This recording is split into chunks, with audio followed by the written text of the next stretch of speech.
Je vous présente, je vais partir tout de suite à côté de Benoît, Alexandra Bailey du Comité sectoriel de la main-d'œuvre en économie sociale et action communautaire. Des fois, vous entendez ce nom-là comme CSMO et SAC. Donc, Alexandra va nous faire un portrait du milieu de l'emploi dans l'économie sociale et l'action communautaire. Je vous présente ensuite de ça, quoi qu'elle a plus tant besoin de présentation, notre ambassadrice communautaire autonome, Linda Allard.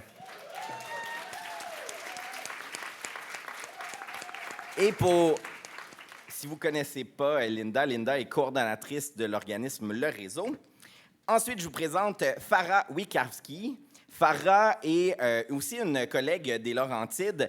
Juste pour mettre la table, on a eu une rencontre conjointe d'équipes où l'équipe de la Troquelle, la nouvelle gang, est allée rencontrer l'équipe des Laurentides. Puis, on a eu des jases. Imaginez une journée, 2 équipes de troc ou de rock ensemble. Je vous le dis, on a eu beaucoup de discussions. On a eu un 9,5 à 16,5 particulièrement rempli. Et Farah nous a, je dirais, j'ai envie de dire surpris, mais ce n'est pas le bon mot. Elle nous a vraiment mis la cible quand vient le temps de parler de certains sujets, dont la privatisation et Santé Québec. Puis on lui a demandé de venir nous faire vivre à la Troquelle ce que l'équipe a vécu. Donc, Farah qui est avec nous. Et ensuite, il y a un nouvel organisme québécois qui est né vraiment, ça fait pas très longtemps. Ça s'appelle l'Observatoire de l'action communautaire autonome. En fait, l'Observatoire existe depuis quelques années déjà, est né pendant la pandémie. C'est un projet du Réseau québécois de l'action communautaire autonome et de la Table nationale des CDC. Mais là, en avril, l'Observatoire a pris son envol et rendu un organisme communautaire autonome. On a la chance d'avoir son coordonnateur, Romain, qui est avec nous, Romain Paumier. Merci tout le monde d'abord d'avoir accepté l'invitation. Et on va commencer avec la présentation d'Alexandra sur le marché de l'emploi. Si vous regardez sur les tables, il y a quelques copies de sa présentation PowerPoint et vous l'avez reçue aussi par courriel ce matin. Alexandra, je te cède le micro autour du feu de camp. Non, c'est moi. Pas l'habitude. Donc bonjour, je suis désolée, je ne vais pas commencer avec la partie la plus fun, c'est beaucoup de chiffres, mais je pense que c'est important aussi d'avoir ces chiffres en tête et de comprendre la réalité du secteur pour pouvoir travailler dessus. Et puis voilà. Donc ce dont je vais vous parler, en fait, c'est issu de l'enquête nationale qu'on réalise tous les 4 ans, qui s'appelle l'enquête Repère. Donc c'est ma collègue Linda Binas qui l'a réalisée, c'est la 5e édition, donc elle date de 2022. Donc là, ça va être spécifiquement, c'est des données qui sont vraiment spécifiques aux communautaires parce que de façon générale, l'enquête elle porte sur l'économie sociale et l'action communautaire. Et là, toutes les données que je vais vous donner, c'est vraiment spécifique aux organismes communautaires. Donc juste pour préciser, le questionnaire, il a été administré entre mars et octobre 2022. Donc il faut quand même avoir ça en tête. Et c'est quand même 926 organismes communautaires qui ont répondu, avec une majorité des organismes en santé et en services sociaux. Je sais que vous êtes vachement présents aujourd'hui, donc voilà. Merci. Donc, voilà, pour dresser un peu la table, donc en moyenne, les organismes communautaires existent depuis plus de 30 ans. Au moment du questionnaire, il y a 52% des organismes qui étaient en développement et 41% des organismes communautaires qui étaient en consolidation. Donc, et un des enjeux prioritaires, bien sûr, qui a été identifié par les gestionnaires, c'est celui du recrutement des ressources humaines. Voilà, je pense que ce n'est pas une grande surprise, si j'entends Linda. Donc, pour vous donner une idée, l'action communautaire, c'est plus de 5 430 organismes et 76 000 employés. Donc, on est quand même présent, hein, faut le dire, au Québec. C'est essentiellement composé de femmes. Donc, que ce soit au niveau du temps plein que du temps partiel. Je ne vous donne pas forcément les données parce que je sais que vous avez la présentation, vous pouvez vous y reporter. Par contre, ce que vous n'avez pas, c'est la moyenne d'âge qui est de 44 ans pour les ressources humaines qui occupent des postes à temps plein. Faut savoir aussi que c'est un secteur qui attire énormément la relève parce que dans 73% des organismes communautaires, on compte parmi les ressources humaines une ou plusieurs personnes qui sont âgées de 35 ans et moins. Donc c'est un secteur qui attire la relève, et tant mieux parce que la Gen Z s'en vient, donc on a besoin de les attirer. Faut savoir aussi, à l'opposé, qu'il y a 17% des organismes qui comptent parmi leurs ressources humaines des employés âgés de 61 ans, entre 61 et 65 ans. Donc, on est là aussi avec les personnes qui sont en fin de... Bref, on en a besoin aussi, et puis c'est ces personnes-là aussi qui vont nous permettre de compléter des postes, tout comme les nouvelles générations, tout comme les personnes immigrées, tout comme les personnes en situation de handicap. C'est vraiment ces bassins-là qu'on veut aller chercher. Donc si on fait un petit focus sur les salaires, donc on sait que les salaires ont énormément augmenté. On va pas dire énormément. Les salaires ont augmenté, mais on concurrence toujours pas malheureusement le privé et le public. Donc pour vous donner une idée, c'est quand même une augmentation des salaires dans 81% des organismes. Le taux horaire moyen pour les temps pleins se situe à 24,44 $.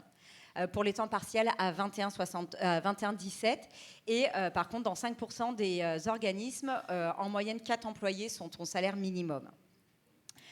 Juste pour comparer le taux horaire à l'échelle du Québec, donc là on parle de tout secteur d'emploi confondu, public et privé, c'est 29 $ de l'heure pour les femmes versus 24-29 pour l'organisation communautaire et 32 $ pour les hommes comparativement à l'action communautaire où ils sont à 24 et 59.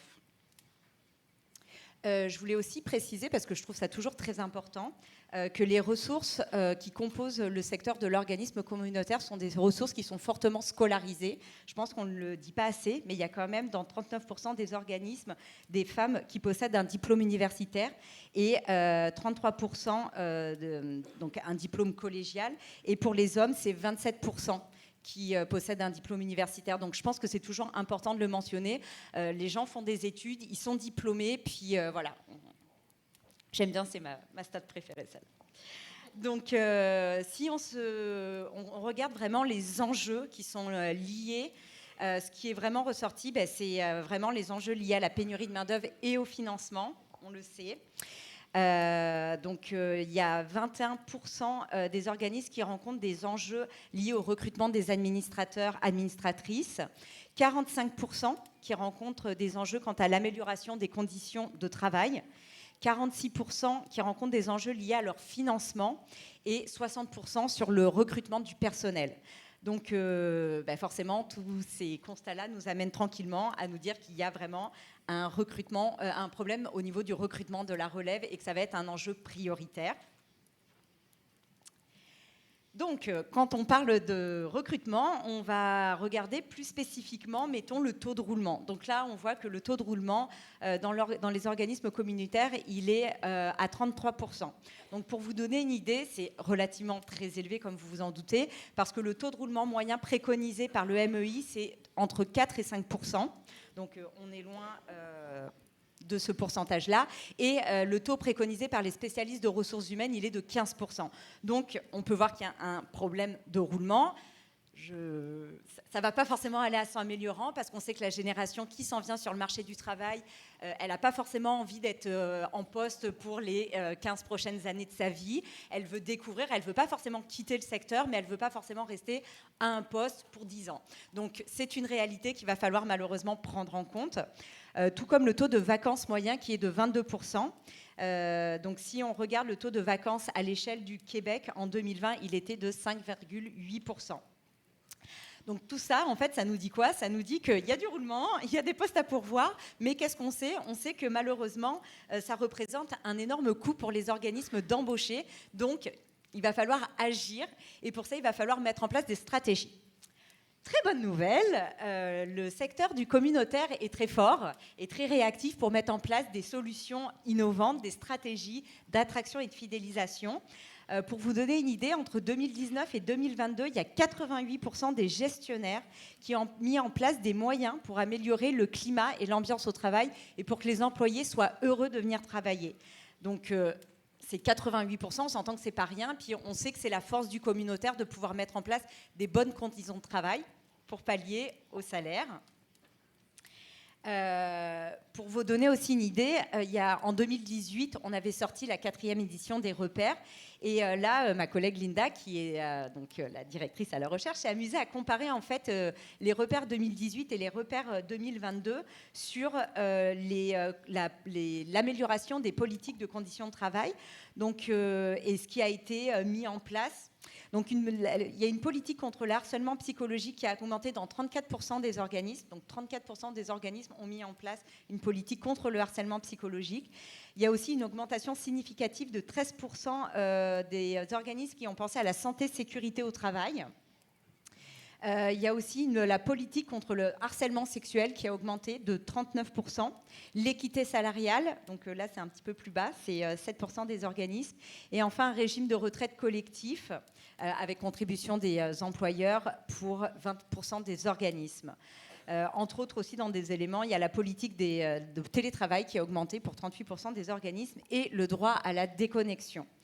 Donc voilà, ça montre que les organismes sont réactifs, ça montre qu'il y a des choses à faire pour attirer, fidéliser.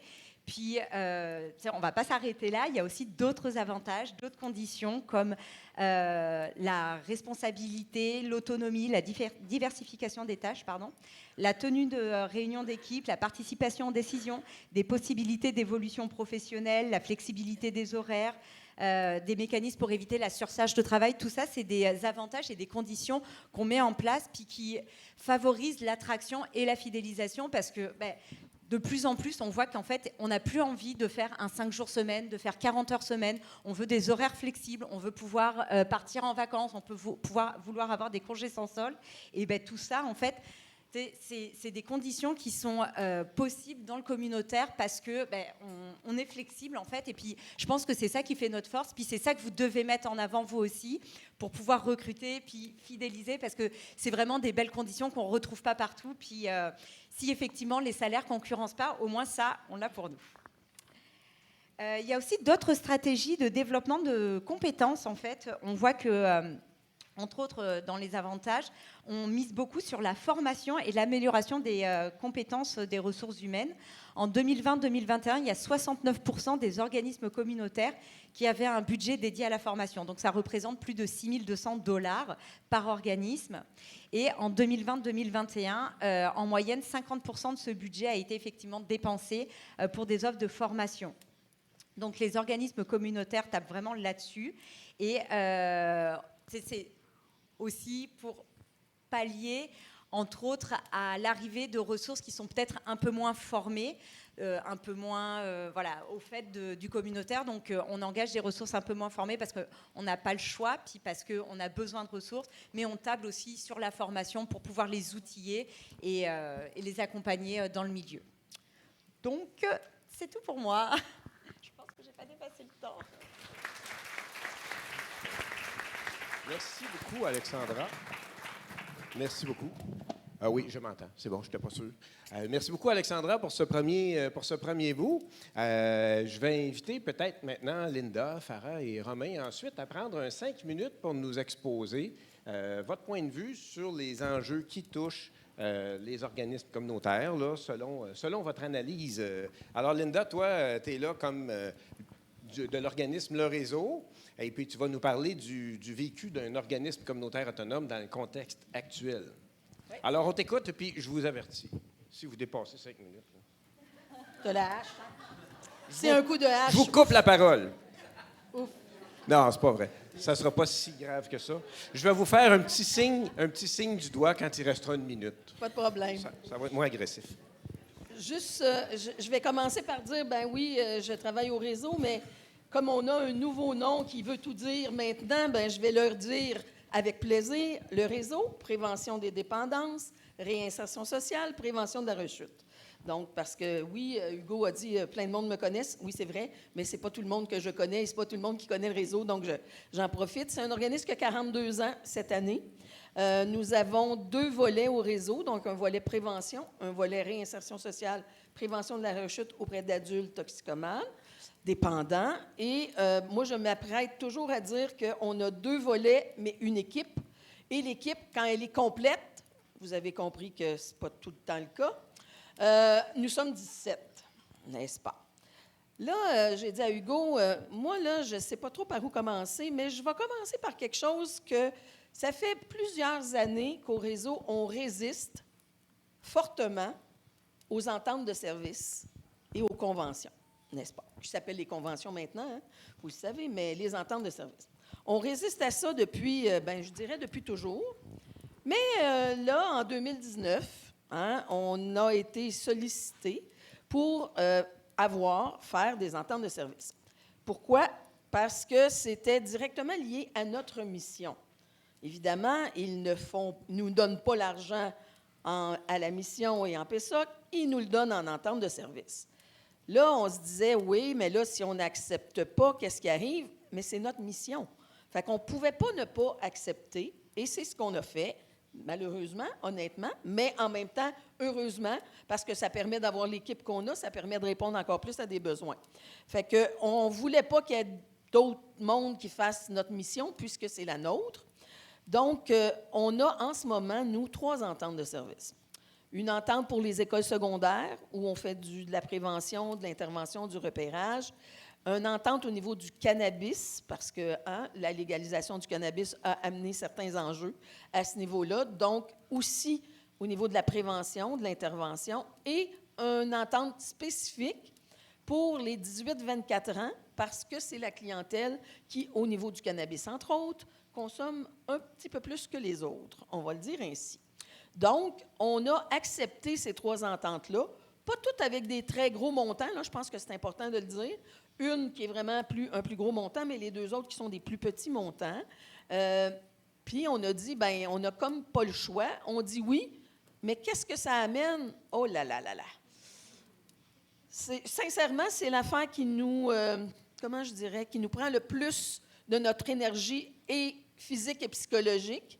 Lynn, qui est l'adjointe administrative au réseau, arrête pas de nous dire, puis on se dit ensemble comment c'est lourd, hein? Une grande lourdeur administrative, une grosse reddition de comptes qui s'ajoute évidemment à notre rapport annuel. On a tendance à leur dire, oui, mais lisez notre rapport annuel, vous avez tout dans notre rapport annuel. Pourquoi on fait en plus des redditions de comptes? Bien là, ils nous disent, oui, mais il faut que vous fassiez des redditions de comptes pour qu'on puisse demander l'argent au ministère. Parce que la DSP dit, bien là, si nous, on n'a pas cette reddition de compte-là, on ne peut pas demander l'argent au ministère. Fait que c'est un enchaînement qui n'a plus de fin. Et on nous demande même, évidemment, de faire des bilans avant même qu'ils ont décaissé l'argent. Ça, c'est rendu un fléau, je vais le dire de même, là. Puis, évidemment, que l'argent arrive toujours en retard. Et même, bien évidemment, dans l'autre année financière, hein, on n'a même pas fini qu'ils nous donnent l'argent, mais on n'a pas fini l'année, mais on a tout fait la job, puis ils nous donnent l'argent l'année suivante. Donc ça commence à être un petit peu très lourd, très difficile. Et là, bien, vous imaginez bien que ce qui arrive, puis je vois des hochements de tête, là, je suis certaine qu'on n'est pas tout seul au réseau à vivre ça comme ça. Et évidemment, ils nous demandent de ne pas faire de report. Parce que là, faire un report, comment on va justifier ça, comment on va amener ça, mais en même temps, ils nous donnent l'argent quasiment 8-9 mois plus tard. Fait que c'est impossible de ne pas faire de report. Et on leur a dit, bien là, je ne sais pas ce qu'on fera, mais une chose qui est claire, c'est qu'on va faire des reports. Et on va se battre à mort là-dessus. On n'a pas le choix de toute façon. Parce que vous nous donnez l'argent en retard, puis après ça, vous allez nous demander de ne pas mettre d'argent. Fait que, bref. Ce que ça nous permet de faire, par contre, c'est de répondre plus à des besoins, parce que, je ne sais pas si vous le savez, une minute, ça va vite, mais que dans la région de la Naudière, on a une augmentation de 29 % d'élèves dans nos écoles. Fait que ça veut dire qu'il y a de plus en plus de groupes classes que nous, on doit aller faire de la prévention comme telle. Je vais faire un petit bout vite sur les enjeux, mais je pense que ma collègue en a parlé beaucoup. Vous avez bien compris l'enjeu du recrutement. Des difficultés d'attraction, peu de possibilités d'amélioration de conditions de travail parce que l'échelle salariale, elle n'est pas très longue. On n'a pas les sous pour augmenter le régime de retraite. On n'a pas toujours les sous pour augmenter non plus nos assurances collectives qui ont augmenté, elles, par contre, et nos salaires qui font en sorte que Bien, on n'est pas concurrentiel, on l'a dit tantôt, ma collègue l'a dit tantôt. Une chose qu'on vit différemment depuis la dernière, puis c'est mon dernier point. En ce moment, on embauche du monde, ils nous disent oui, ils sont tout contents, puis là, j'entends et je vois du monde rire. Et la journée qu'on les appelle pour leur dire « c'est toi qu'on a embauché », là, nous autres, moi, je suis toute énervée, je suis toute contente. Ah, ben là, je m'excuse, mais j'irai pas. J'irai pas parce que, ben là, j'ai même eu quelqu'un qui m'a dit « ah là, j'ai tout fait faire mon budget par un fiscaliste, puis ça sert à rien avec le salaire que vous m'offrez, je peux pas. » Puis une autre personne qui ne nous l'avait pas dit en entrevue, mais qui avait passé une entrevue au 6, qui avait dit « non, c'est sûr, je peux pas aller au 6, je veux pas y aller. » Et qui, finalement, la journée que je l'appelle, a dit « ah, ben le 6, il m'a appelé ce matin, puis j'ai dit oui à leur job. » La journée même. Fait que tout ce processus-là, quand on dit que ça coûte cher, ben c'est ça. Fait que c'est un peu désolant sur le terrain, ce que l'on vit. En tout cas, Linda, quand tu parles de ce que vous vivez, je vois qu'il y a des réactions dans la salle aussi, notamment sur les personnes qui se présentent en entrevue puis qui ne se présentent pas le premier jour, là. J'ai l'impression que ça a eu de l'écho. On va pouvoir continuer à avoir des échanges là-dessus. Là, c'est 5 minutes, là, mais après ça, on part et on jase. Là. Alors, Farah Vikarski, qui est ma collègue, ça fait drôle que je t'appelle comme Farah Vikarski. Habituellement, je l'appelle Farah, qui va nous parler, comme le disait Hugo tantôt, des enjeux pour les organismes liés à la privatisation du système de santé puis à la création de l'Agence Santé Québec. Fait que Farah, je te watch-toi. J'ai dit à Benoît, watch-moi, parce que là, j'ai beaucoup de choses dans ma tête. Puis je vais essayer d'être le plus concise possible, même si c'est gros ce qui est en train de se passer. Puis moi aussi, je me suis questionnée à savoir comment j'étais pour partir cette présentation-là, parce que c'est tellement un vaste sujet que c'est ça. Donc, pour bien le positionner, ce que j'ai fini par me dire, c'est que je vais me permettre de faire un petit historique pour arriver à où on en est aujourd'hui, question de bien comprendre dans quoi on s'insère. On va remonter aux années 1970. Je ne passerai pas tous les années, année par année, mais années 70, c'était la création de la carte d'assurance maladie. On voulait un régime public avec vraiment gratuit, accessible, universel. Le Québec voulait se doter de ça avec la carte d'assurance maladie, mais déjà, il y avait eu le rapport Castonguay. Monsieur Castonguay, qui n'était pas du tout là, quelqu'un de la gauche, qui était un actuaire, puis vraiment qui, lui, dans sa recommandation de la commission qu'il avait fait, il disait que c'était très important que les prestations publiques, en fait, que tout le système soit public, donc autant dans les prestations que dans les activités là, qui étaient données, les services qui étaient donnés, donc que l'ensemble du système soit public. Donc, ça vient dire que déjà, à l'époque des années 70, il y avait du privé. C'est ça que je veux positionner en disant ça. Le privé était là, puis quand M. Castonguay a sorti son rapport, bien là, on a vu le patronat, on a vu les chambres de commerce, les collèges de médecins. Il y a eu il y a eu beaucoup de résistance à la mise en application des recommandations de ce rapport-là. Donc, déjà, le système public avait des défis. C'est ça que je veux dire. Je me permets ensuite d'aller en 2003. 2003, ça a été la réforme Couillard. Donc, en fait, toutes les réformes au Québec sont venues centraliser et privatiser davantage le réseau de la santé. Puis c'est ce qu'on voit aujourd'hui avec la réforme qui est en train de se passer. Mais 2003, il y a eu la réforme Couillard.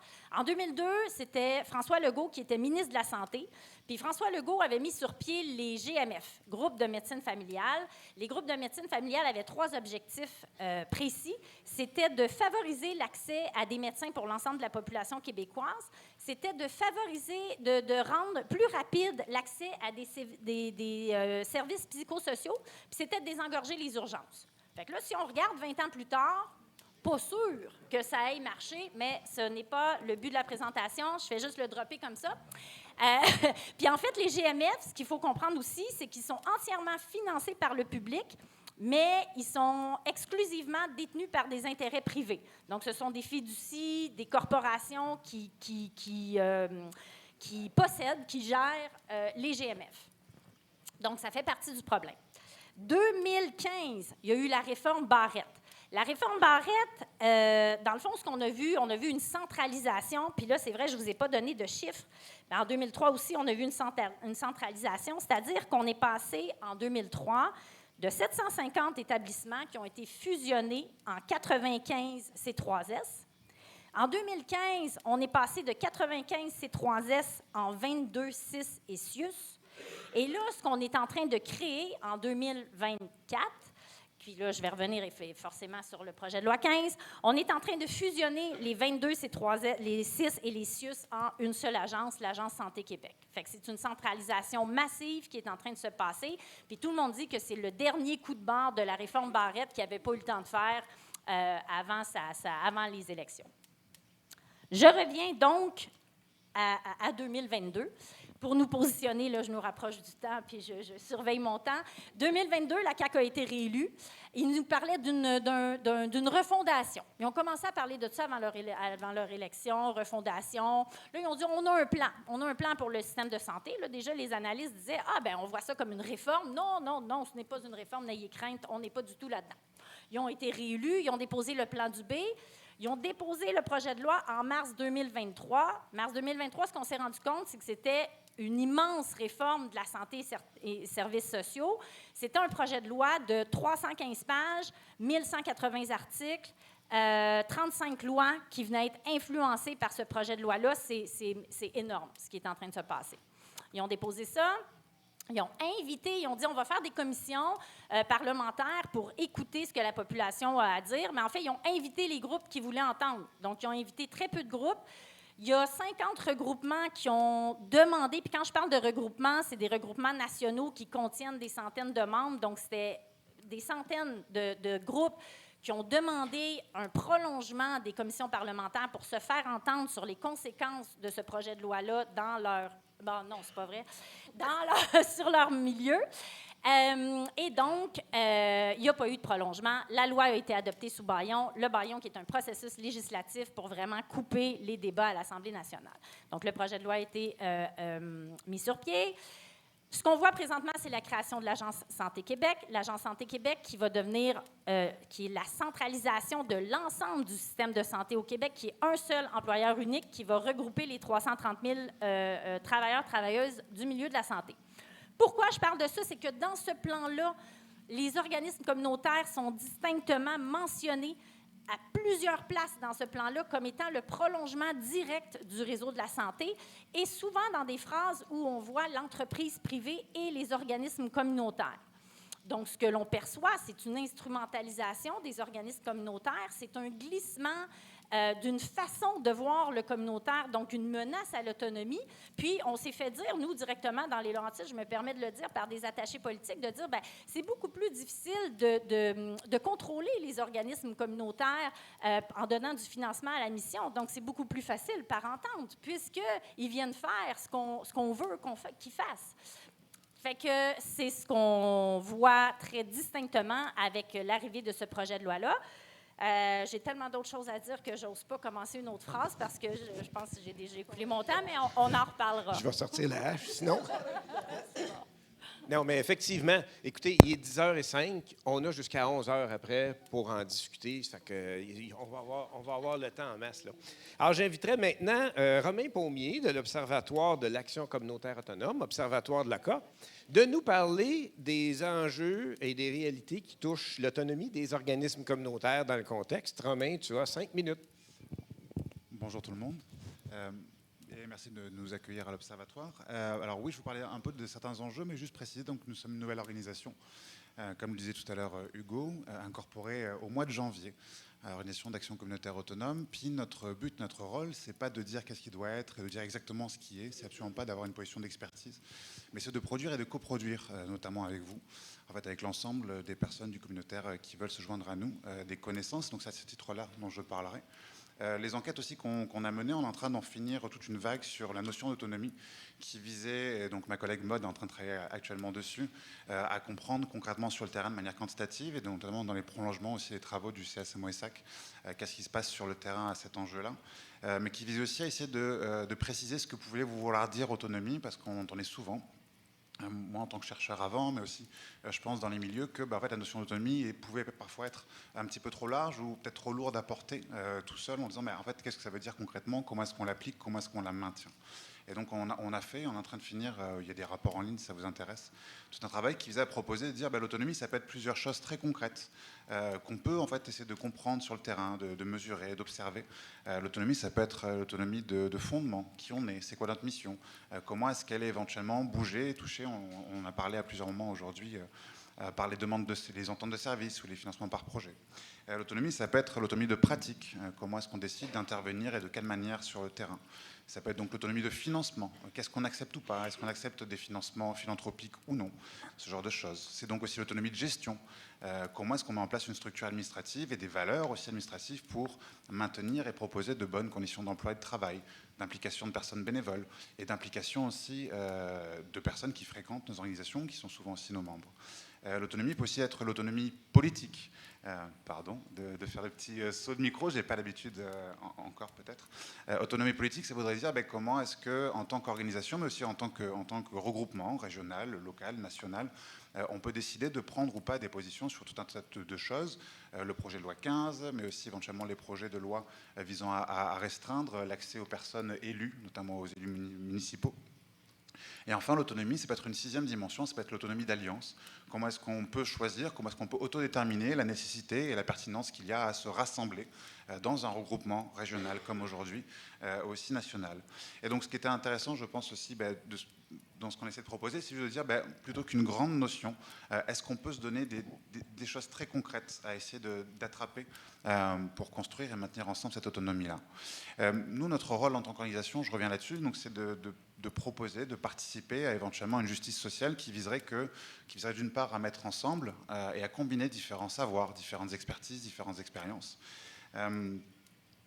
Mais donc c'est ça, on n'a pas réponse à tout, puis il y a de grandes chances qu'au cours de la discussion, je vous dise, je ne sais pas, mais j'ai peut-être une question ou une hypothèse pour relancer le débat. Ce qu'on voit aussi en ce moment, et notamment en mode dont je parlais, qui est en train de finir une enquête quantitative sur ces différentes dimensions de l'autonomie, donc autonomie de pratique, de fondement, de financement, de gestion, de politique et d'alliance, c'est que, vous le savez, je pense très bien, il y a une très grande diversité de financement et de réalités. On parle du mouvement de l'action communautaire, mais ce qu'on se rend compte dans les données, c'est qu'il y a aussi des mouvements, des réalités, des histoires, des secteurs, des territoires, avec leurs réalités et leurs pratiques différentes. Ça se voit très bien dans les financements, notamment à la mission. On voit par exemple qu'en défense collective des droits, c'est très très rare qu'on dépasse des financements annuels au-delà de 500 000 $, quand justement en santé, services sociaux, mais aussi donc, dès qu'il y a un milieu de vie, des lieux d'accueil, des refuges, d'hébergement d'urgence, on va dépasser les plusieurs millions. Et un effet très concret que ça a, c'est donc l'organigramme, la structure de gestion, la possibilité d'avoir des assurances collectives, même si c'est devenu de plus en plus abordable aujourd'hui. Ça change aussi les rapports hiérarchiques au sein des organisations. Quand on est 3 versus quand on est 40 ou 50, ça change évidemment. Il y aurait une dernière chose peut-être pour finir ce petit tour, je suis bon sur le temps, qui n'est pas lié aux travaux de l'Observatoire, mais qui est quelque chose que j'ai pu voir dans des recherches et participer dans des recherches récentes, qui est un effet qui me semble éventuellement un effet pervers, que je voulais vous partager, c'est qu'on se rend compte notamment du fait de l'augmentation, en tout cas de l'intensité des financements par projet et par entente de service, c'est qu'il y a comme des effets pervers à ça qui, je vais le dire comme ça, c'est comme si naturellement on nous demandait, groupe, de mettre en opposition deux intérêts qui seraient divergents en disant on va quand même pas déshabiller Pierre pour habiller Paul, c'est-à-dire dans une demande de financement très concrète ou dans des réductions de comptes. Si j'améliore les conditions de travail, si j'améliore tout ce qui vient avec ça, avec les conditions d'emploi, alors ça voudrait dire mécaniquement que je viendrais abaisser la qualité des activités, des programmes et des services. C'est quelque chose que j'ai pu beaucoup voir donc, personnellement dans un secteur particulier qui était la réduction des méfaits aux usages de drogue et dans l'itinérance, où c'était très clair, c'est dire en fait si j'augmente les salaires, ça veut dire que je ferme le programme, ça veut dire que je vais fermer plus tôt la nuit, etc. Et cette mise en opposition, elle me paraît un peu perverse, elle me paraît un peu pas forcément tout à fait vraie.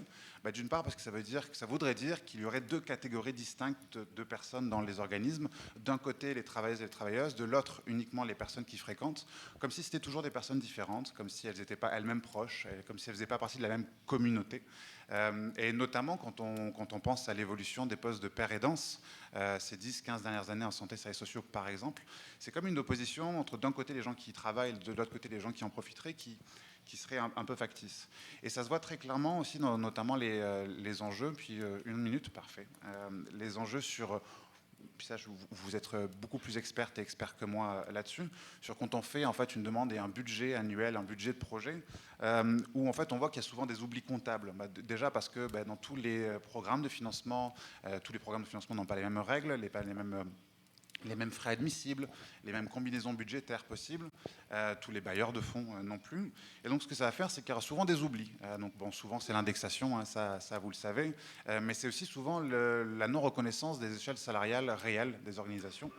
Ce qu'on a pu constater, ce que j'ai pu aussi constater, là je parle en mon nom de chercheur plutôt, parce qu'on n'a pas encore travaillé sur l'observatoire, c'est que par exemple, on va se retrouver avec des organisations qui vont dire, en fait, moi, je pars souvent en déficit budgétaire, même si j'ai plusieurs millions. Puis là où je vais trouver la marge de manœuvre, puis je pense qu'on en revenait aux enjeux que vous avez soulevés, c'est que si quelqu'un part en congé maternité, en congé sans solde, quitte un peu plus tôt, si je mets un mois de plus pour recruter quelqu'un d'autre, là, enfin, je respire financièrement, ce qui me paraît aussi un effet pervers.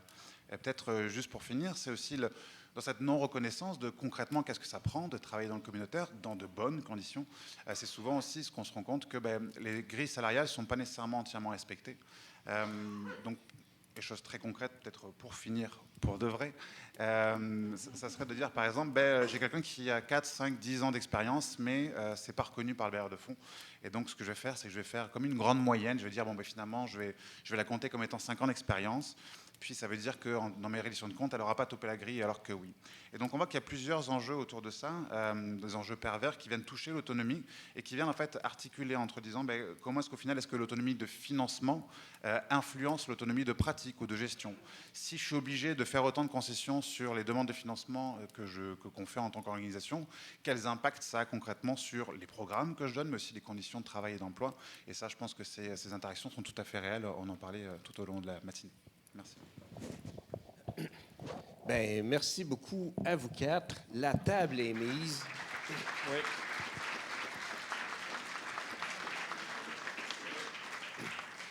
La table est mise. Maintenant, on va se mettre à faire une cuisine collective avec ça. On a entendu la réalité d'un groupe terrain, les enjeux liés à la privatisation. Moi, c'est la première fois que j'entends parler aussi des différents visages ou des différentes déclinaisons de l'autonomie. Je trouve ça vraiment intéressant pour se les approprier plus concrètement plutôt que d'un grand concept large. Avez-vous fait des liens entre ce que vous avez nommé l'un l'autre, ce que vous avez vu des fils conducteurs, des connivences? Moi, je vous ai entendu les trois parler d'enjeux liés au financement par projet. Qu'est-ce que vous voyez comme lien qu'il peut y avoir là, entre ces trois réalités-là que vous avez exposées? Allô? Farah, oui. Je me lance. D'emblée, moi, quand j'entendais chacune des interventions, je me disais, ce matin, tout le monde levait la main, il fait soleil. Je pense qu'il fait soleil dans le milieu communautaire, puis on le porte. Mais on a quand même de grands défis devant nous. Puis c'est important de les regarder, puis je pense que c'est ça qui est fait ce matin, de les regarder d'une façon quasiment un peu détachée, parce qu'on est dans le milieu aussi, fait que des fois, c'est ça, de se préserver, puis en gardant comme une saine distance par rapport à ces enjeux-là, mais de dire collectivement qu'est-ce qu'on fait, comment on adresse ça. Puis un des enjeux que je vois beaucoup, c'est un enjeu au niveau de l'autonomie, parce que je parle, puis de l'identité. Au-delà de l'autonomie, il y a l'identité, action communautaire autonome de l'ACAD, de qui on est, qu'est-ce qu'on porte comme valeur, comme réflexion, comme distinction, parce qu'on s'inscrit quand même à contre-courant d'une philosophie de masse, j'ai envie de dire. Fait que comment on reste qui on est, finalement, devant tous ces enjeux-là? Il y a comme une espèce d'enjeu lié à notre ADN, finalement. Ce que tu nommes, moi, l'image qui me vient, c'est un petit peu comme si on est sujet à des manipulations génétiques, en quelque part. Ouais. Un peu, il y a ça un peu comme enjeu. Avez-vous envie de réagir à ça, Romain? Je suis entièrement d'accord pour faire du pouce à ce que tu viens de dire. Puis je pense qu'on en parlait tous les quatre de points de vue différents. C'est que les conséquences concrètes, c'est qu'il y a beaucoup de roulements. Les gens partent, les gens ne se présentent pas le premier jour de l'emploi. Et puis ça pose une ce que tu viens de dire, je pense, à l'instant, c'est comment est-ce qu'on transmet, comment est-ce qu'on maintient une culture, une vision de ce que c'est que l'action communautaire autonome, comment est-ce qu'on transmet aussi l'histoire des luttes sociales, tu viens de le dire, donc quels effets et comment le communautaire a-t-il réagi, a-t-il perçu de la réforme Castonguay à la réforme Barrette et Legault de début des années 2000, à la création des SUS, puis là maintenant à ce projet de loi, mais sur les autres. Ça, je pense que ce serait un des enjeux transversaux, à mon sens, c'est comment est-ce qu'on transmet cette culture à une nouvelle génération qui est quand même très intéressée. Tu le disais, Alexandra. Merci, Romain. Et Linda, tu avais envie de rebondir là-dessus aussi? Ce qui me vient en tête, c'est qu'on dit, tu sais, en ce moment, en ressources humaines, on parle d'agilité, hein? C'est le nouveau mot à la mode, là, d'avoir de l'agilité dans nos ressources humaines et dans notre façon. Bien, je pense que ça fait des années que le communautaire, il y a de l'agilité. On dirait qu'on vient de l'inventer pour les autres, mais nous autres, ça fait bien, bien longtemps qu'on en a de l'agilité. Puis je trouve ça dommage que ce soit... On ne l'a jamais, finalement, vraiment mis de l'avant, notre agilité. On la vit au quotidien, mais on ne s'en vante pas bien, bien souvent, tu sais. Puis moi, je pense qu'on a cette... Il faut qu'on vante qui on est. Tu sais, on dit, bon, maintenant, dans nos affichages de postes, on ne met plus l'emphase sur qu'est-ce qu'on veut puis qu'est-ce qu'on cherche. C'est quoi la différence à venir travailler chez nous? Et ça, on le voit de plus en plus. Là, c'est magnifique, d'ailleurs, de voir les affichages de postes de cette façon-là. Et moi, je pense qu'il faut falloir qu'on... Parce que, tu sais, moi, j'ai une belle équipe de jeunes, là, puis ils sont contents d'être là, puis ils veulent être là, puis ils continuent. Mais il faut voir qu'il faut les attirer. C'est ce bout-là le bout de les avoir avec nous, là, après, de façon générale, ils restent, ils font un petit bout. Ils ne resteront peut-être pas 20 ans, 30 ans comme moi et d'autres, là, mais ils vont faire un bout parce qu'ils la voient, la différence. Puis une chose, puis je termine là-dessus pour cette intervention-là, mais une chose qui, moi, j'ai vu dans les dernières embauches qu'on a eues, il y a quelques années, bien, c'est encore un peu de même, là, mais le monde du communautaire s'en allait vers les 6. Bien, moi, dans les dernières embauches, on a embauché 4 personnes qui provenaient des 6. Fait qu'on est en train de faire un revirement, puis là-dessus, il faut continuer à dire qui on est, puis la beauté de qui nous sommes, parce qu'il y a des gens qui choisissent aussi, puis c'est un choix de travailler dans le communautaire, avec tout ce qui vient avec, de pas mal plus de beauté que de mauvaises affaires malgré tout. T'sais. Pensez-vous des fois que, j'entends que là, les gens des 6 peuvent avoir le goût de venir travailler dans le communautaire. C'est-tu l'autonomie qui peut attirer les gens dans le communautaire? Comment on peut faire valoir l'autonomie puis l'utiliser peut-être même à des fins d'attrait ou de rétention? Ça a-tu de l'impact, vous pensez? Je pense que l'autonomie, oui. La créativité, la façon de vivre la communauté, dans le sens de tout ce qu'on vit en commun, le sens de l'équipe, c'est tout ça qu'il faut... Moi, je pense que c'est ça qu'il faut valoriser, qu'il faut vanter. La prise en compte humaine des personnes qui sont devant nous, hein, à être à l'écoute, tenir compte de ce qu'ils vivent, parce qu'on est des humains qui vivent toujours quelque chose de... Oui, on a une job à faire, mais ça se peut qu'il y ait une séparation, ça se peut qu'il y ait un déménagement, ça se peut qu'il y ait tout ça. Mais ça, comme organisme communautaire, comme employeur, si on n'en tient pas compte, puis moi, je pense que c'est ça la facilité, ou en tout cas la beauté du communautaire, c'est que ça, on le fait. Puis c'est ça qu'il faut valoriser aussi. Puis moi, je pense que les gens, ils restent dans des milieux communautaires aussi à cause de ces avantages-là. Oui, l'autonomie de qui nous sommes, puis de ce qu'on valorise, mais l'autonomie du respect de la personne qui est devant nous aussi. Tout à fait. Puis ça, tu le faisais ressortir dans ta présentation. Tu as le goût de rebondir, là, ouais? Pas celle-là. Tu reprends ton droit de recul. Ben oui, non, mais vas-y, il n'y a pas de problème. En fait, ouais. c'est juste parce que je suis amenée depuis un an, là, où je travaille au CSMO, à faire beaucoup de salons de l'emploi auprès des jeunes, en fait, qui étudient soit dans l'intervention, soit dans un milieu qui n'a pas rapport. Puis j'interviens auprès des CGE, etc. Puis en fait, on présente le secteur communautaire, puis les gens ne connaissent pas, pour la plupart. Puis en fait, je pense que nous, notre mission aussi, puis notre devoir, c'est de faire connaître ce secteur-là. Parce que quand on en parle, j'étais au CJE de Montréal, désolée, et du coup, il y avait 100 jeunes, en fait, entre de 18 et 35.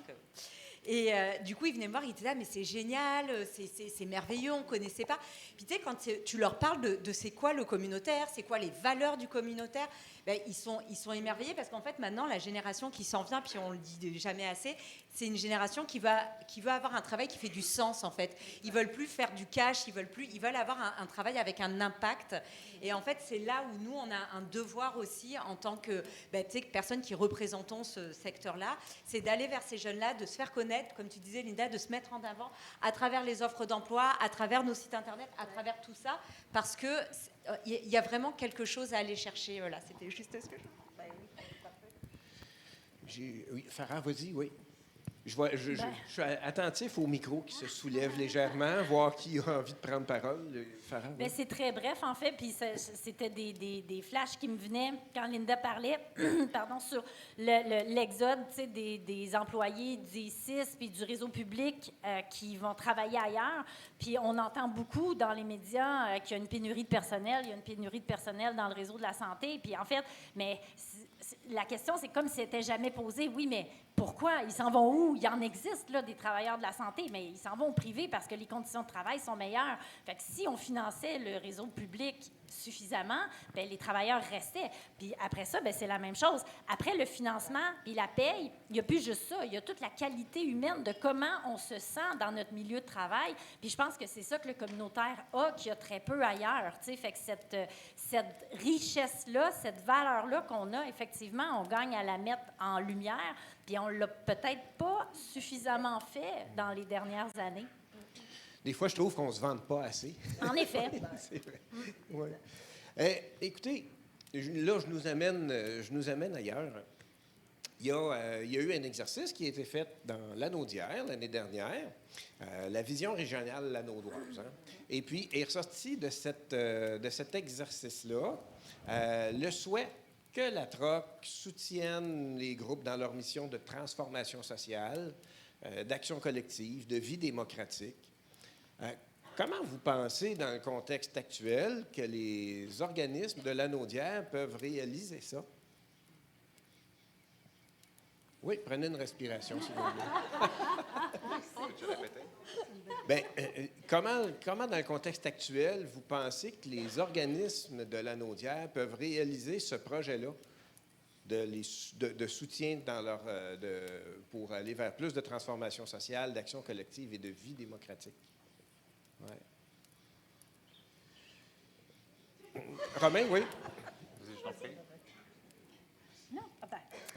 Bien, spontanément, ce qui me vient, c'est que quand on parle de transformation sociale et de vie démocratique, tu sais, je l'ai dit tantôt, on est à contresens. La vie démocratique, tous les espaces démocratiques, quand je reviens au réseau de la santé avec les fusions, les centralisations, les comités d'usagers, les conseils d'administration où est-ce qu'il y avait des personnes élues, tout ça, on est en train de tasser ça de côté pour que ce soit nommé. Puis fait qu'il y a de moins en moins d'espaces démocratiques pour faire valoir nos paroles puis nos opinions. Et le milieu communautaire en est un comme de précieux. Fait que je me dis de faire vivre déjà la transformation sociale et la vie démocratique à l'interne des organismes et entre nous dans nos façons de faire, déjà ça, à mon sens, c'est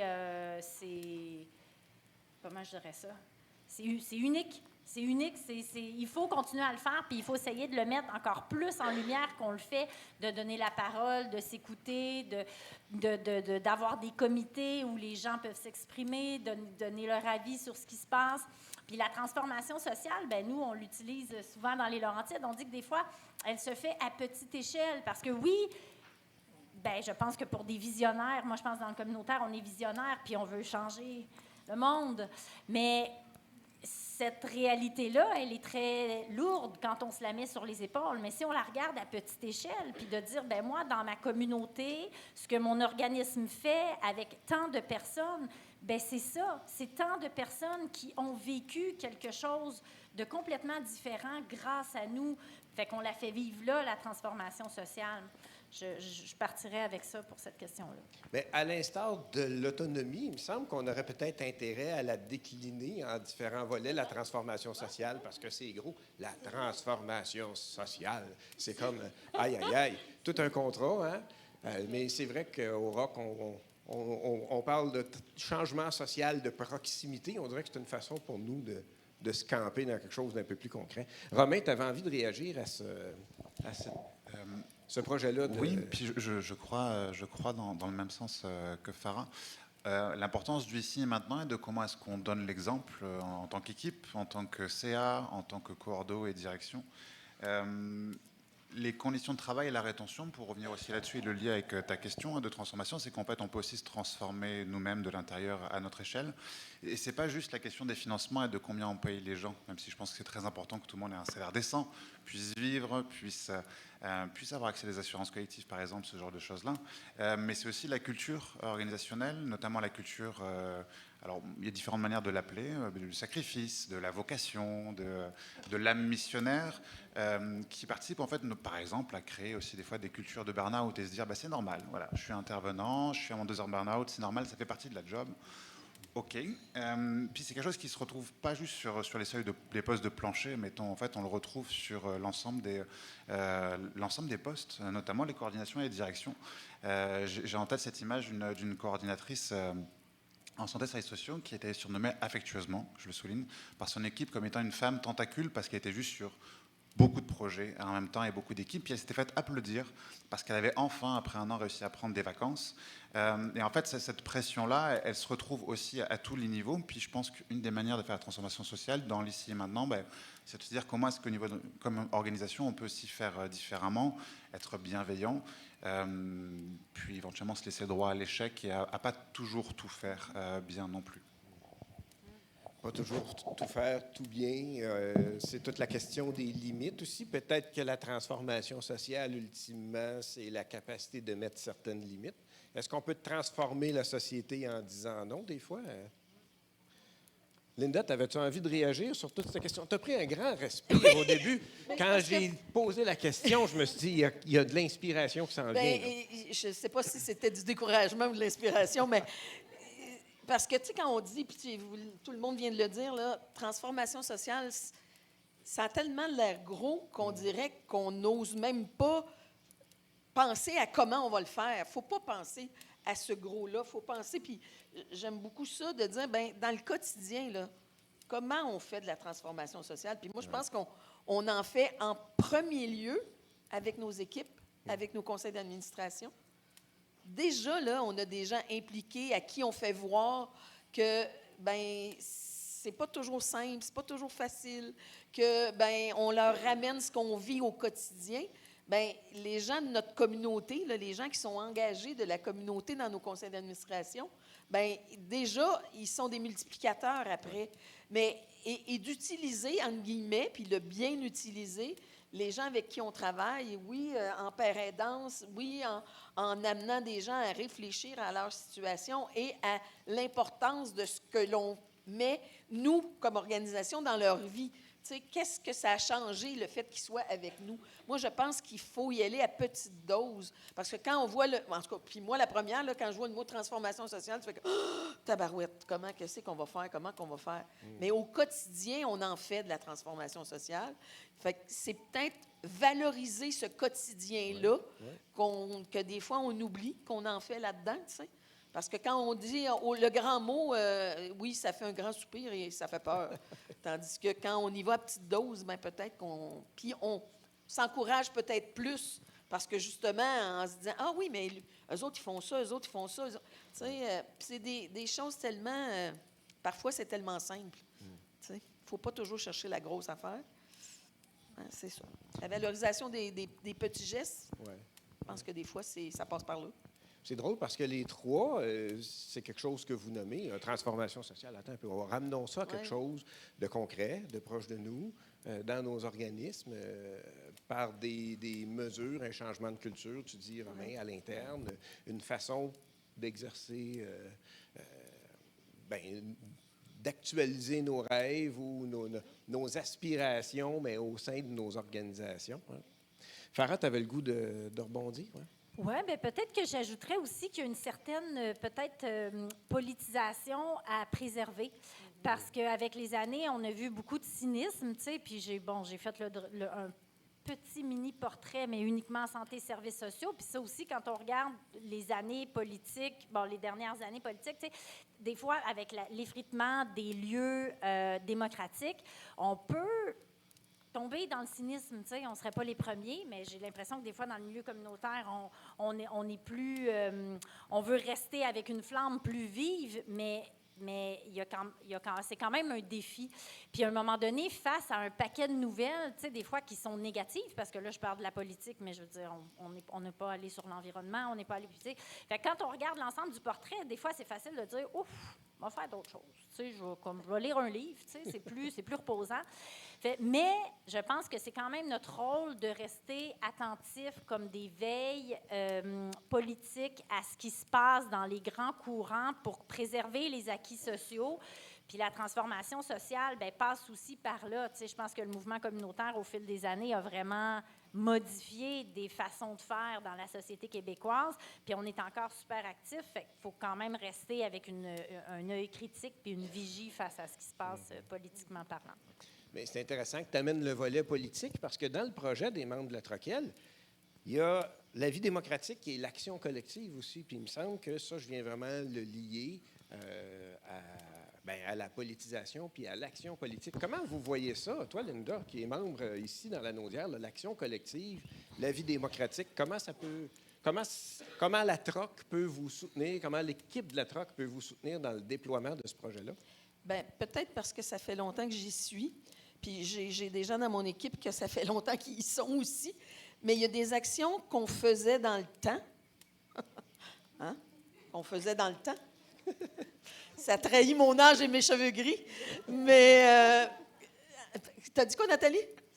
Dans le bon temps, oui, c'est peut-être mieux de le dire comme ça. Exemple, je donne un exemple. Je l'avais mis dans la dernière question d'espoir, mais je trouverai d'autres choses par rapport à l'espoir. Bref, on allait en présence au conseil d'administration du CIS. Là, je vois mes vieilles collègues hocher de la tête. Vieilles, pas vieilles, mais vieilles en solidarité. En solidarité. Quand on faisait ces actions-là, qu'on allait se présenter au CA de la régie, parce qu'on les a toutes faites, hein? De la régie, on les a toutes faites. Hein? L'agence, oui, exactement. Il y avait quelque chose là-dedans de... J'avais vraiment l'impression qu'on faisait une action politique, qu'on faisait une action collective et qu'on amenait des gens à être ouverts, peut-être pas tout le temps, mais certains oui, en tout cas de nous entendre. Ils n'avaient pas le choix de nous entendre parce qu'on l'apprenait, la parole, parce qu'on était là. Et moi, je pense que ces dimensions-là, de se faire valoir, de ramener qui on est, d'amener l'action collective, parce qu'on était tout le temps une grosse gang à y aller, ça ne durait pas longtemps, mais ça avait de l'impact. Et je me souviens, puis Hugo pourrait en témoigner, le CIS appelait la Troquelle pour dire, l'agence appelait pour dire, là, allez-vous venir, combien vous allez être de monde, ça va être comment, qu'est-ce qui va se passer? Ils étaient inquiets des actions qu'on était pour faire. Tout était très correct, pacifiste. Il y avait des gens qui amenaient même des témoignages. On avait des participants dans nos organisations. Et je trouve que ces dimensions-là, on les a peut-être un petit peu perdues. Moi, personnellement, ça fait partie, et on en parle souvent dans l'équipe du réseau, ça fait partie des actions qu'on aurait envie de remettre en place. Puis c'est fou, hein, parce que j'avais pas de misère à mobiliser du monde de mon équipe pour venir. Puis pourtant, là, c'est un soir de plus, mais non, on est là parce qu'il faut qu'on leur dise. Fait qu'il y a des dimensions de ce genre-là qui sont des actions assez simples, qui, à mon avis, ramènent toute la dimension politique, de revendication, mais aussi de se faire voir, puis de faire voir qui on est vraiment. Puis ça nous amenait aussi à amener de nos participants, de nos usagers, de nos membres, là, peu importe comment on les appelle. Mais tout ce beau monde-là, ils nous suivaient, là. Oui. Ils venaient avec nous, tu sais. Absolument. Il y a quelque chose d'important dans faut que les gens pour qui et avec qui on travaille soient là, soient présents, soient impliqués. Ça, c'est extrêmement important. Oui. Puis, sais, tu parles des CA de la régie puis de l'agence. Farrell le nommait tantôt dans sa présentation. Dans le temps, il y avait des centaines de conseils d'administration. Il y en avait des instances régionales où on pouvait débarquer. Ça a été réduit à une trentaine avec la réforme Barrette. Puis là, c'est réduit à une. Ça qu'on on peut pas, je dirais, on peut prendre une certaine responsabilité, mais en quelque part, il faut constater que le contexte a changé aussi. Les lieux d'expression sont plus là comme ils étaient avant. Alors, sont où nos lieux d'expression pour se mobiliser pour l'action collective maintenant? C'est la question à se poser. Mais dans la Naudière, ce serait où? À voir. Ouais. Romain, tu prends ton micro, tu avais envie de réagir à ça? À chaud, par rapport à ce que tu disais, ces lieux d'expression, ils sont beaucoup, je pense, dans l'ensemble des lieux de concertation et de représentation. Vous en êtes un exemple aujourd'hui. Souvent, la question qui se pose et qui est difficile, c'est en quelle mesure ces lieux-là peuvent accueillir des personnes qui ne sont pas communautaires et quels enjeux de pouvoir ça ramène. Ceci étant, ça fait partie, puis on l'a vu avec différentes fondations et le gouvernement aussi qui a voulu financer ça. Ça semble faire partie d'une stratégie générale de vouloir canaliser justement ces expressions. Je ne sais pas si c'est une bonne ou une bonne chose personnellement. En tout cas, sur ce que tu disais tout à l'heure, la question politique, elle est centrale, elle est historique dès le début de l'action communautaire. Je pense qu'elle doit perdurer. Et sans doute que le rôle des regroupements peut permettre de protéger les organisations pour pas qu'elles aillent toutes seules, par exemple, au front, peut permettre de rassembler, comme vous le faites aujourd'hui, peut permettre de diffuser largement, peut permettre, dans une perspective un peu comme une fédération, au final, de discuter entre trocs à différents niveaux, puis aussi avec d'autres secteurs. Parce qu'au final, on se rend compte aussi, si vous regardez la liste des secteurs communautaires maintenant financés, je pense qu'il y en a près d'une centaine. Je ne vais pas vérifier mes chiffres, il faudrait arrêter moi si je me trompe, avec grand plaisir. Mais donc ça s'est quand même pas mal complexifié aussi, puis on ne peut pas être en contact avec tout le monde tout le temps sur tous les sujets, c'est pas possible. Et donc je pense que parmi ces rôles-là, sans doute, ça peut aider, oui. Ce que t'amène, tu parles des lieux de concertation. J'ai l'impression que c'est à ça que tu fais référence aussi. Tu sais, quand on constate que finalement, les lieux de pouvoir du réseau ont diminué, mais il y a eu une multiplication des lieux de concertation, des tables multisectorielles, des tables sectorielles, des tables de développement social. Est-ce que ce sont des lieux, selon vous, qui sont intéressants pour exercer une action politique ou c'est un peu vain puis on embarque dans quelque chose qui nous transforme? Je me demande si c'est pas un petit peu ce que tu disais. Je peux me relancer pour un petit bout. Je pense que vous le savez bien mieux que moi, de par votre expérience, que je n'ai pas. Ce que j'avais pu constater, pour donner un exemple, je voyais les deux dynamiques, en fait. Et ça, je ne pourrais pas expliquer pourquoi. Je pensais par exemple à une table de quartier qui étonnamment avait réussi à mettre ensemble, à se faire agir ensemble des personnes plutôt travailleuses et travailleurs de rue, qui constataient qu'il y avait beaucoup de personnes en situation d'itinérance qui venaient des populations autochtones, puis qui ne savaient pas, en fait, qui ne parlaient pas leur langage, qui ne savaient pas quoi faire pour elles, et qui s'étaient alliés, qui avaient produit un rapport au sein de la table de quartier, c'était à Montréal, avec les services de police et le poste de quartier de police pour venir prouver, et venir prouver notamment au CIUS qu'effectivement, il y a un besoin, puis on ne sait pas y répondre. Donc dans ce cas-là, c'était inattendu pour moi, notamment dans ce milieu-là qui n'aime pas tant travailler avec les forces de police d'habitude. C'était inattendu que ça marche. Dans d'autres cas, dans d'autres tables de quartier, on voyait, donc, encore une table de quartier, donc désolé, c'est deux fois le même exemple, mais puis c'est pas la même. On voyait au contraire que ce que ça menait, c'est qu'il y avait comme une réduction des espaces où le communautaire pouvait être entre lui et elle, notamment pour se décider sur des types d'actions collectives, parce qu'au final, l'arrivée de la ville, l'arrivée du CIUS, l'arrivée de la police, l'arrivée des sociétés de développement commercial venait en fait compresser tout ça, puis tout le monde est débordé, tout le monde n'a pas le temps de faire encore une autre réunion dans la semaine, donc j'ai pu voir les deux me concernant. Ouais. Ça, c'est sur l'étape de concertation. Tout ce qui a trait au regroupement communautaire, ça, je pense, c'est une autre dynamique. Oui. OK. Super. Écoutez, je pense que vous avez encore, pour cette question-là, le mouvement communautaire de nos doigts, encore des réflexions, des débats à faire pour voir comment vous allez travailler concrètement sur ces questions-là.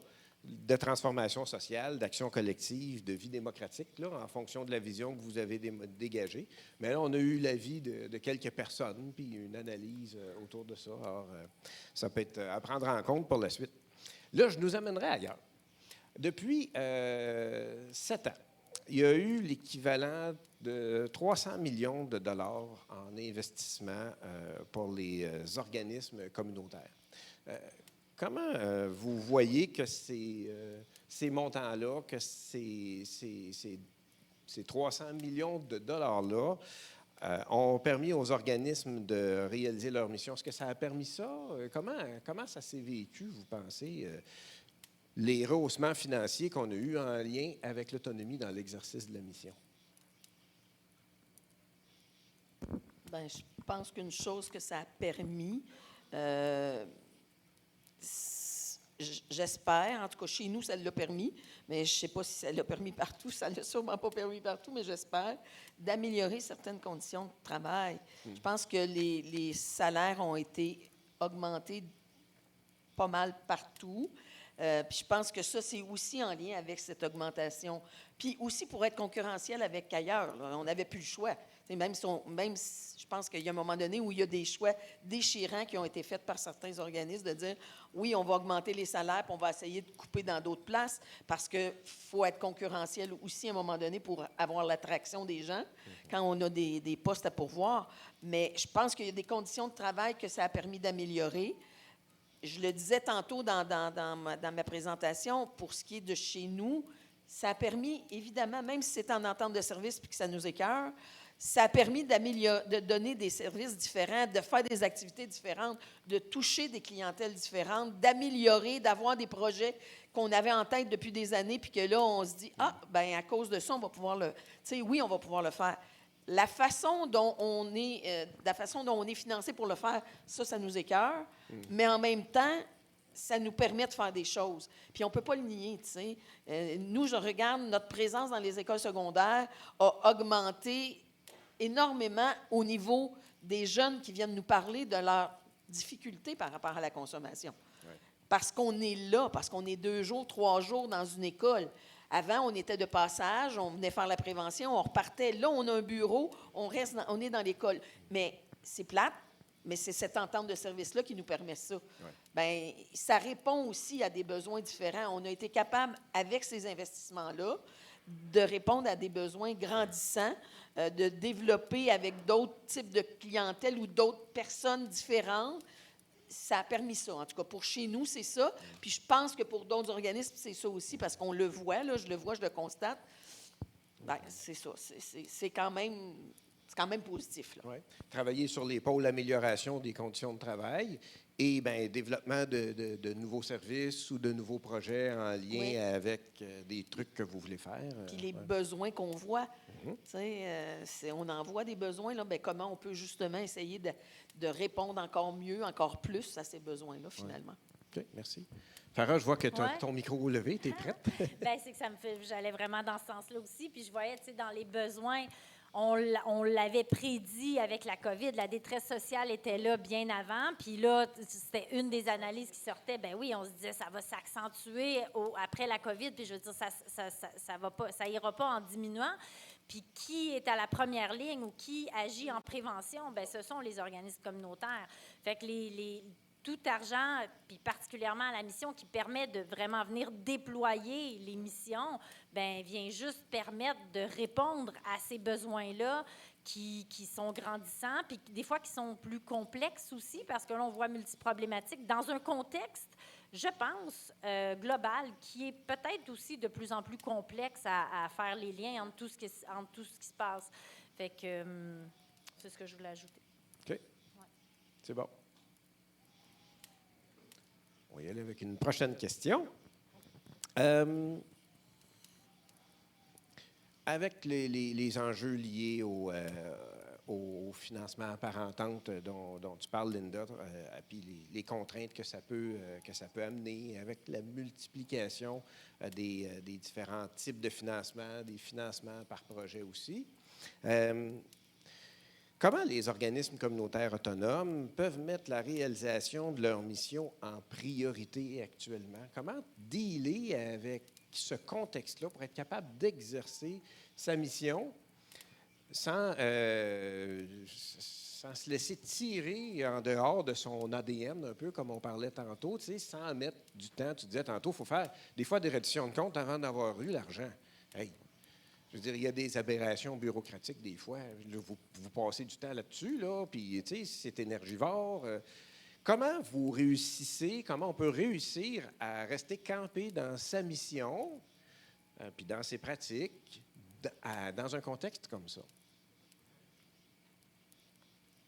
Bien, pour ce qui est de chez nous, je vais le dire de même, on a la chance que les ententes y soient directement notre mission.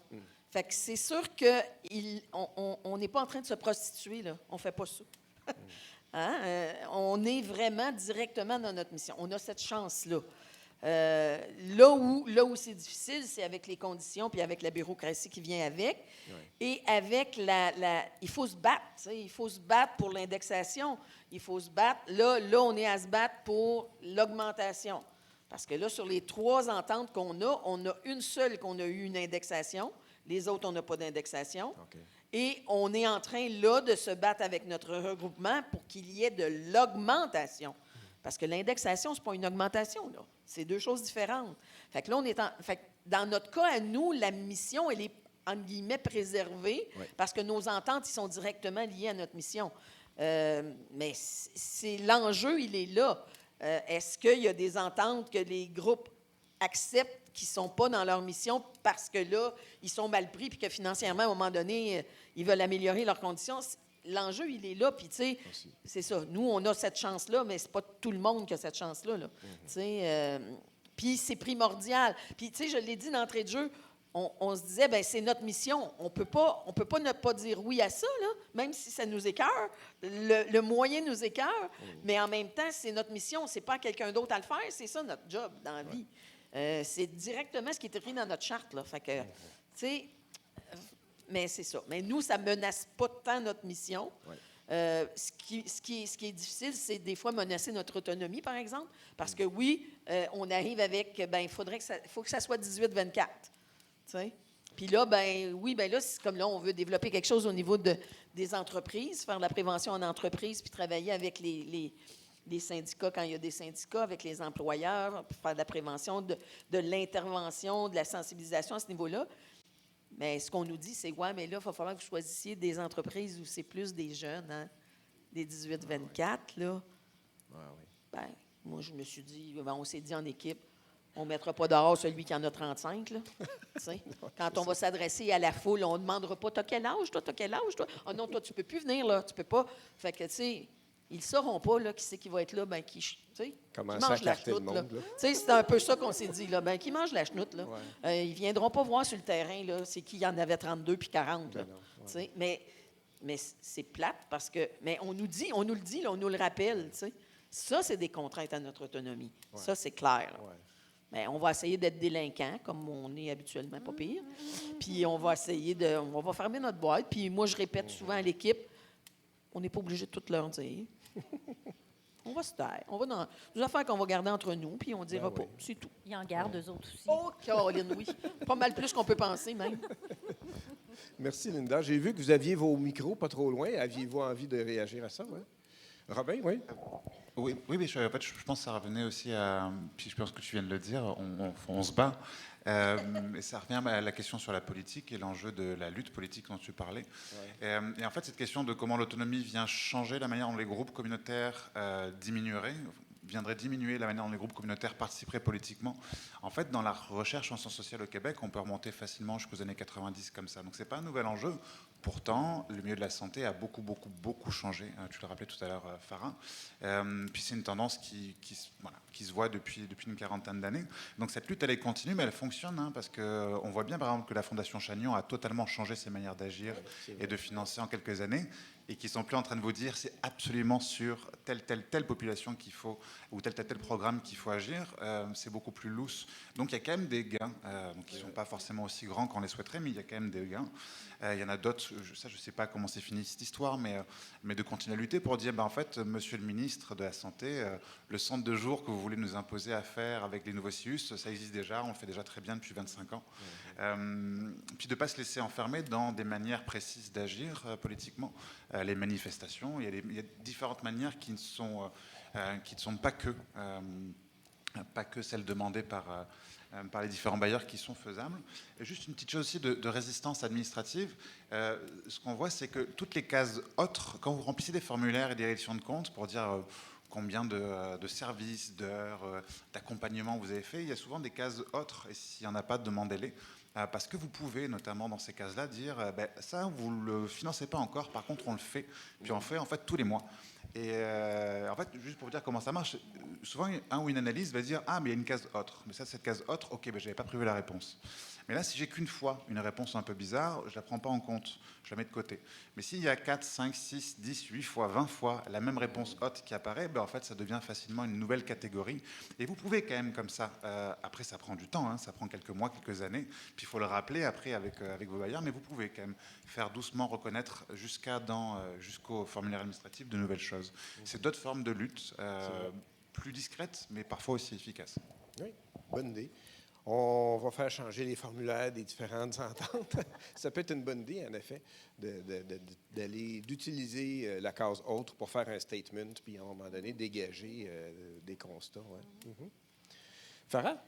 Oui, bien, ce qui venait spontanément quand je voyais cette question-là, c'était la mission en priorité. Des fois, c'est puis on en a parlé tout à l'heure, de mettre ses limites puis de dire non.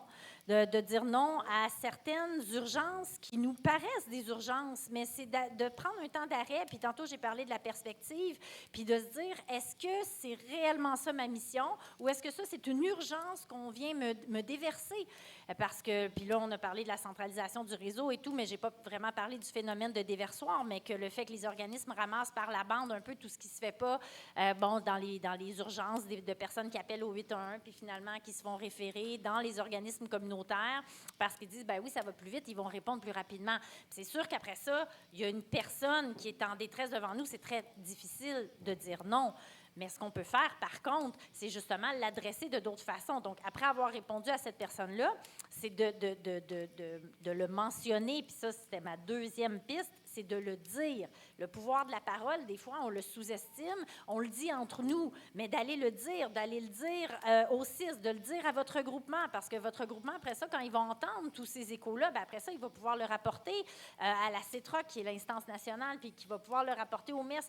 Mais tant que ça ne se dit pas puis qu'on le vit dans un quotidien en pensant qu'on est un peu seul à vivre ça, ça a moins d'impact. Donc, de le ramener au collectif, de ramener notre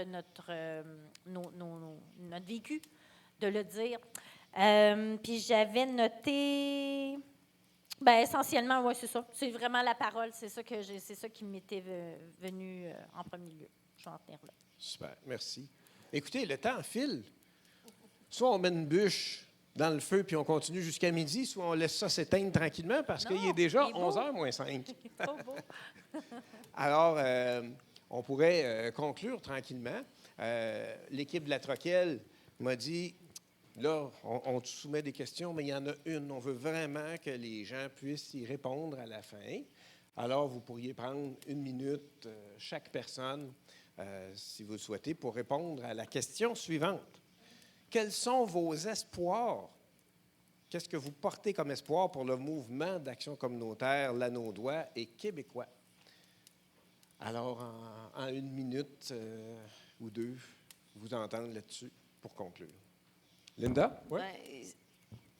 Pour moi, et ça a toujours été ça et ça restera ça, c'est de mettre les personnes que l'on aide, qui ont besoin de nous ou qui ont besoin d'avoir des services ou des activités ou de se développer autrement au centre. Tant aussi longtemps qu'on laisse les personnes avec lesquelles on travaille au centre, l'espoir, elle est là. Parce que c'est pour eux, avec eux, qu'on fait ce qu'on fait, puis qu'on se dévoue, puis qu'on offre ce qu'on offre. Fait que pour moi, l'espoir, elle est avec les gens. Elle est avec les personnes avec qui on travaille, avec puis là, je répète, les usagers, les membres, les participants, les nommons-les comme on veut, là, peu importe, pour moi, c'est là notre plus grand espoir, c'est de voir des personnes venir solliciter ou avoir des besoins, mais sentir qu'on fait une différence dans leur vie, puis qu'eux puissent être des multiplicateurs de ça. Parce que quand les gens ils sont heureux et contents de ce qu'ils ont vécu avec nous dans un organisme communautaire, bien, ils en parlent à d'autres et ça fait boule de neige, tout ça. Puis l'autre élément, bien, c'est sûr que pour moi, l'espoir, il est dans la solidarité. Il est dans ce qu'on vit ensemble aujourd'hui. Il est dans le merci que tantôt on s'est offert ou qu'on a offert à d'autres. Pour moi, il est là. Il faut qu'on continue à travailler ensemble, à être ensemble. Tu sais, mes collègues de travail m'ont déjà dit, parce que, bon, je n'avais pas pu participer à une manif, puis ils avaient dit, hey, tu sais, Linda, on était bien plus qu'à Québec, là. Tu sais, il y avait bien plus de monde qu'à Québec, parce qu'on était allé à Québec dans une manif, là, c'est une manif à Montréal. Ça, là, mais ça reste une inside joke entre nous. Mais mine de rien, ça voulait tout dire. Hein? On était bien plus de monde. C'était donc, cette dimension-là de sentir qu'on n'est pas tout seul, qu'on est ensemble et qu'on est un mouvement. Moi, je pense que ça, c'est notre plus bel espoir. Il est là. Super. Merci beaucoup, Linda. Rien Farah, à oui? ajouter. Non. mais pour vrai, c'est ça. Moi, quand j'ai lu cette question-là, je me suis dit, bien, l'espoir, elle est dans les gens, puis elle est dans le collectif. Puis ce qu'on voit aujourd'hui, un rassemblement comme ça de personnes qui veulent faire une transformation dans leur milieu, des personnes humaines, engagées, allumées, créatives, spontanées. Pour moi, c'est la vie. Puis cette vie-là, c'est ça qu'on veut transmettre pour une meilleure société. Fait que l'espoir, je trouve que le mouvement communautaire, mais c'est ça, tantôt on parlait de faire connaître le milieu communautaire pour la relève. Puis en fait, je me dis, c'est parce qu'on n'est pas connu, puis les gens nous associent comme une image de peu importe quelle image nous colle à la peau, puis je ne veux pas aller là, mais je pense qu'on a vraiment à nous faire connaître davantage parce que c'est à travers ce qu'on porte, c'est le cœur, c'est l'humain qu'on porte, puis c'est la solidarité, le ensemble qu'on le fait, parce que si on est chacun chez soi, c'est sûr qu'on n'a pas la même portée que quand on se met ensemble. Fait que les espoirs, moi, j'ai de grands espoirs du milieu communautaire, de parce qu'on est, puis c'est très nourrissant et c'est très inspirant. Merci, Farah. Romain? Alexandra? Romain? Alexandra? Romain. C'est bon. Ben, je vais faire du coup, je suis entièrement d'accord. La fameuse phrase ensemble on va plus vite et tout seul on va plus vite et ensemble on va plus loin. Je pense que l'espoir, on le retire aussi d'une matinée, en tout cas pour moi comme celle-ci, de voir aussi nombreuses et nombreux, ça montre bien cette vitalité, ça montre bien à quel point ça rassemble l'action communautaire, ça montre bien à quel point ça a du sens d'être dans un regroupement, de se mettre ensemble, de réfléchir ensemble à des plans de travail qui dépassent une seule organisation, mais pour aller sur tout un territoire et voir plusieurs secteurs. Donc je pense qu'on peut le tirer d'une rencontre comme aujourd'hui. Puis je pense que je m'arrêterai là. Merci, Romain. Alexandra? Moi, ce serait vrai. C'est tout ce que vous avez dit. C'est voilà, je reviens complètement là. Je les rejoins complètement. Ce serait vraiment sur la relève en fait. Puis, moi, je pense que c'est ce qui m'anime aussi. C'est vraiment la relève. Puis toutes les personnes qui sont là, toutes les connaissances que vous avez sur le secteur, sur ce que c'est CLACA, etc. C'est à vous de les transmettre à la génération qui s'en vient, aux jeunes qui s'en viennent. Puis je pense que moi, c'est là mon plus gros espoir, c'est vraiment de voir la génération qui s'en vient avec les valeurs qu'ils défendent et puis ce qu'ils mettent en avant. Ils ont complètement leur place ici. Donc, c'est à nous aussi de transmettre et d'expliquer ce que c'est pour qu'ils puissent se l'approprier aussi. Donc, moi, ce serait là-dessus. En plus de tout ce qu'ils ont déjà dit qui était très pertinent. Super. Merci beaucoup. J'aimerais remercier l'équipe. Là, le feu était super. Hein? Ça nous a gardé les orteils au chaud. Et non, le ciel, on le voit presque plus. Genre, il y a même des étoiles puis une lune. Oui, regardez ça. Peut-être pour nous rappeler qu'on vit tous sous les mêmes cieux, puis qu'en quelque part, on a intérêt à se serrer les coudes. On va prendre une pause pour 15 minutes, puis on revient après avec un atelier pour faire un wrap-up de tout ça. Alors, bonne pause.